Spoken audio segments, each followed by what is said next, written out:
thoughts, wrap it up the Navy and Grandview Open, and then looking ahead to the Cyhawk duel. First off, we had some really good things happen this past weekend. You know, we always talk about the next ones, the biggest one, and so I thought we did a good job focusing on. We had a lot of guys, 26, some guys were in a 12-day marathon, or 12 day, felt like 12 days, 12-hour marathon at Grandview, and then we had, some good things at Navy. We got a few more guys back in there, and so now, maybe you circle this one twice instead of once, but obviously, going into this week, I think, the Iowa State duel is bigger than our coaching staff or their coaching staff. This thing's been around forever. I remember watching it as a kid. Heck, last year we had 200 and I'll be a numbers guy right now. We had 265,000 people watch it on ESPN, the flagship station. Another 15,000 sold out. You don't get that much, and so that just tells you that this dual meet is just something special that's been around for a long, long time, and it's bigger than any of us. And so, for me as a coaching staff, and I'll try to get this across to my team, is it's just a great opportunity. And it's really, we're always making history, but this is really making history. So, we don't know what 10 guys yet, but I got, more than 10 really excited guys. We'll probably take 15-ish with us, weigh in, and then we'll decide which 10 guys we're going to use. But just really excited to get to be a part of something like this. Speaking of which 10 guys, where are you on? And where's Younger on Younger Bastida? Would you think that he's? Yeah, right now he's going. Okay. We got some scrapping to do tomorrow, but we'll guard him a little bit. But at the same time, we got to go. He had a good scrap yesterday, and he was really hard most of last week. So he's excited. He's ready to go. What about Panero? Panero's good to go. Yeah, he I think his being out a whole year of folk style wrestling and then throwing him into a meat grinder, and not in terms of competition maybe, but just in terms of the day, probably was kind of throwing Panero to the fire. But I needed to throw him in the fire a little bit, so we got some good things out of it. I wouldn't want to go in with Panero's personality. I wouldn't want to go in and just throw him out there to the number one ranked guy in the nation. That wouldn't be fair either. So Panero seems to rise to the occasion when the occasion's there. So he's going to have to really rise, because I'll tell you, they got a really good guy at 157. I think he's the number one ranked guy for a reason. Yeah, what is he going to have to do to rise to that occasion? Obviously, Chittum beat Teamer last year. What is Panero going to have to do to repeat that result? Well, he's going to have to, be excited about the challenge, and I think he will be. And physically, he's fine. I think he dinged up his ankle a little bit more, but I think his body probably just gave out on him a little bit more than I think he was in his fourth match or something. So he's going to scrap hard tomorrow. He's doing some hard drilling today. So, I think everything's on track to go. Similar opportunity for Christian Carroll, maybe. What have you liked about his mentality and the way he wrestles? Well, you guys probably heard more about his mentality, because he's kind of quiet around me. But I think when you get a microphone in front of him, he's not quite so quiet, is he? He's a hunter and he's pissed off. Is he? Well, good. Is that what he said? He's a hunter and he's pissed off. Huh? Well, you know what? In this guy's career, he's not going to get to be the underdog much. And it's kind of like our team. It's like, when you're coming, we had a lot of really good things have happened to us as of late. Winning a Big 12 championship, getting a trophy. This team hasn't been an underdog much, and so just like Christian Carroll, Iowa State and Christian Carroll, we're going to go into enemy territory and we're going to be the underdog, and that's when you find out what you're made out of. And so I know he's really looking forward to the task. But that guy's I told you at the beginning, when he gets it all dialed in, he's pretty special. But he's got, he's the underdog. That's not mixed words. What have you seen from Younger this offseason back to losing nationals last year? I've seen a great guy in the room. I just need to get him out on the mat, right? I've seen a great guy in the room. he, from about June 1 on, he has been as dialed in, and we've thrown a lot of tests on him. He's trained with a lot of really high-level guys this summer, in late summer, early fall, and then in the room. Besides just getting a little dinged up, a goofy warming up thing that he was doing, kind of horsing around almost, a real non-wrestling injury. He's been awesome. How is 125 one of those weights where you might bring a few guys? And yeah, we'll probably weigh in Kyson and Mesa both. Okay. Those two guys right now is the plan, to weigh in both those guys. So it's Tuesday. If we get through tomorrow, and I always say that because remember about a week and a half, 2 weeks ago, I said if we get through that day and Swiderski blew out his knee. Yeah. So when I say that, it's real. So we got to get through tomorrow, and we get through tomorrow, those two guys will go, and we'll figure out which guy's going to be the guy. Speaking of 141, how is that competition going between Redding and Frost, and what are you anticipating with that weight? We're going to make a game time decision there. I'm not going to throw those guys in a wrestle off. Jacob Frost, he wrestled this weekend, but it was his first time out there. He also was coming off just a baby sprain on his knee. So I don't know, at the beginning of the year, I try not to, if somebody's a little bit dinged up, I try not to throw them out there.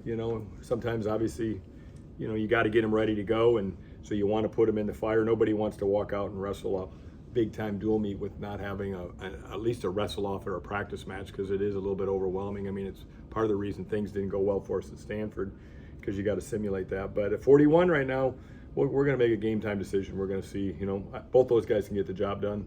One of them will probably be really excited. One of them will probably be really mad at me. But when we get back, we'll have a wrestle off to see which guy we take to Vegas. Yeah. What And if you 165, obviously you got Uten, who's been wrestling pretty well, and then Gaitan is making the trip down to 165. Is that still the plan with Gaitan being at 65, or is there a thought of maybe bumping him back up to 74 the way Uten's wrestling, or what's going on I think with that's that a weight? to be determined thing right now. I think we're getting closer to that, but right now we haven't made a decision. Right now the plan is to weigh in both those guys at 165, so that we haven't made obviously it's still early November and we don't figure this out till the first week of March. I would say we got to know what the heck we're doing when we go to the Big 12. So give me 3 months.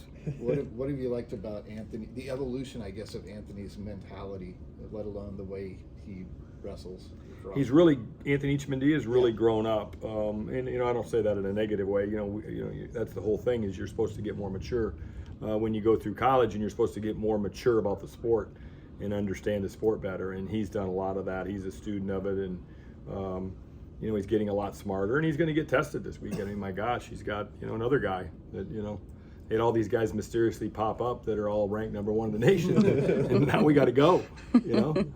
What do you, when you go out and coach in this duel, do memories of competing in it creep into your head at any point? I think a little bit. I think that's a fair question. I think, yeah. I've wrestled across the street here, and I've wrestled there a whole lot more. So I think, our whole coaching staff can share stories and experiences with our team about wrestling in both buildings. So I think there's some value in that. Coach, kind of a broad question. Just how much kind of has your job changed in the last 7-8 years since you've been here, and then kind of your thoughts on roster volatility, and got a lot of new faces in our lineup. That's not a lineup question, is it? Let's see. Say that first part again. Just kind of your thoughts on how much your job has changed since you've started at Iowa State. It's just incredible. It's that's a whole nother press conference. It's such a transactional, and you said roster volatility. I mean, that's what you've got. And obviously, and I'm not pointing fingers and saying that the University of Iowa broke any rules. They didn't. They're playing within the rules, but the rules are crazy, and I think that's why the job's so much different. And that it's no longer about recruiting the best athletes you can, bringing them in and developing them, and then turning them loose each year in your season, in your postseason stuff. Right? It's so much more transactional than coaching. It's so much more. Whether people want to admit it or not, it's so much more about financial partners. You can call them, that's a fancy word for donors. Your financial partners. I mean, right now, the University of Iowa's got a guy named Bob that's changed their program just in 4 months. I mean, that's pretty crazy that can happen, when the old model is you bring a kid in as a freshman and you hopefully by the time he's a 5th year, and now it's like microwave wrestling. It's just like boom. Look at the guys that all leave programs, and then the guys that all come in about a 30 or 60 day window, and all of a sudden you got 5 guys that are ranked number 1 or number 2. I mean, it's crazy that is, and you can't do that without those kind of financial partners. And those guys can really, they almost come in and they become, I always say this is, when we talk to people, because we have to do the same thing. This is a chance for you to come in and own the Iowa State wrestling Cyclones, all right? this is your chance. Like, you want to go by the Dodgers, or you the Mets, or the Yankees, or do you want to go by the Iowa State Cyclones? I mean, people don't want to hear it, but that's how much influence financial partners, donors have right now. Is they can come in and change your season, good or bad. Boom. You know, if you got one across the way, it can be bad. If you got one that's in your own hometown, it can be good. So, see, I got on my soapbox, but that's that's just the way it is right now. So my job, you know, we to be honest, we spend a lot less time recruiting, or not. I shouldn't say that. We probably spend the same amount of time recruiting, but we've quadrupled our time in relationships and you know, finding financial partners and finding people that want to be a part. Like, really, like, hey, dude, you can be with us. Like, you're going to be sitting next to us. You're going to be on the same plane, going here, going there. I mean, that's where it's at. How difficult is it to continue to stay focused on wrestling and the product you're going to put out there when you do have to put in so much energy into those types of things? I try to compartmentalize. I mean, and you never really can totally, but I really try to, like, you know, and I've got a great staff. We have a great staff. So, you know, I rely on those guys a lot too, but I try to say, okay, now it's wrestling season, but then as soon as it's March 21st, boom, it's fundraising season, it's relationship season, it's financial partner season. And that's what's changed in the job. You know, that was never, even when I got hired 7 years ago, you know, I went to the beach for a week. You know? Now I'm having dinner on Sunday night with, you know, Joe Rich guy. So, speaking of the influx of money seemingly that has come into college wrestling, Connor Uten seems to be the antithesis to that. He's an under radar kid. I think he's a walk-on, maybe. I don't know. He's not a walk-on, but okay. He wasn't a high dollar like blue chip recruit. Right. Yeah. What does it mean to have a guy like that come in, be a redshirt freshman, and compete at the level that he is? What does that say about your program? No, I think it's a great story, and that's just where we always want to stay. I mean, we're always going to have to play that portal game a little bit, but man, you sure just want to be loyal to your guys at every opportunity you get. You know, the way I look at it is, if you got a guy that, you know, that hasn't had a chance to do it like Connor, now he's going to get a chance to do it. You got to try him out. Like, you got to give him a shot because he's worked awful hard.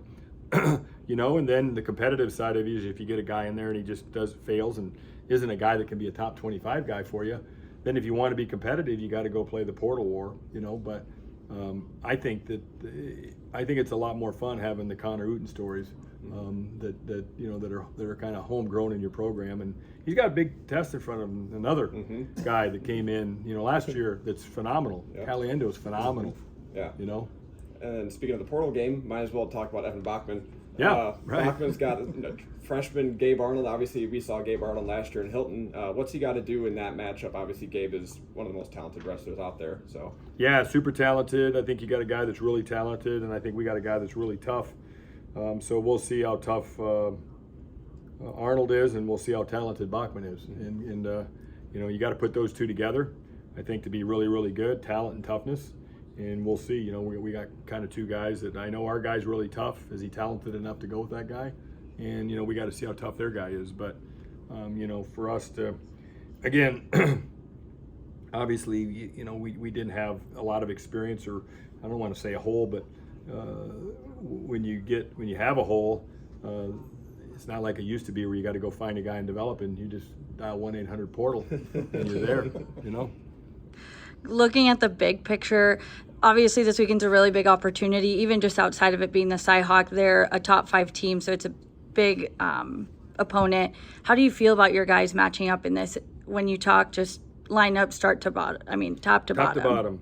Well, I think there's some toss-ups down low, but I think if you look at the favorites, they definitely have the nod. I mean, we know we're going in as underdog. I mean, if we want to have a chance, we got to win all those toss-ups. And I think from a wrestling fan's perspective, you know, that's what they want to see. They want to see there's not a lot of like mismatches on paper where one guy's just supposed to go out and smoke the other guy. I think the fans are really going to get their money's worth here. There's a lot of nail biters, and even in the matches where somebody's a favorite, I think they're only slight favorites. I mean, I think there's a favorite at 157, but not a huge favorite. You know, do you call 149 a favorite? I don't know. You guys are the journalists. Is 149 a toss-up, or is you guys might think it's Iowa State guy because you're from Iowa State, but you know, if you were to ask the normal Joe guy from Pennsylvania who he thinks the best guy is, he might say it's a toss-up. So I think it just all adds up to a really good dual meet. Thanks so much. All right.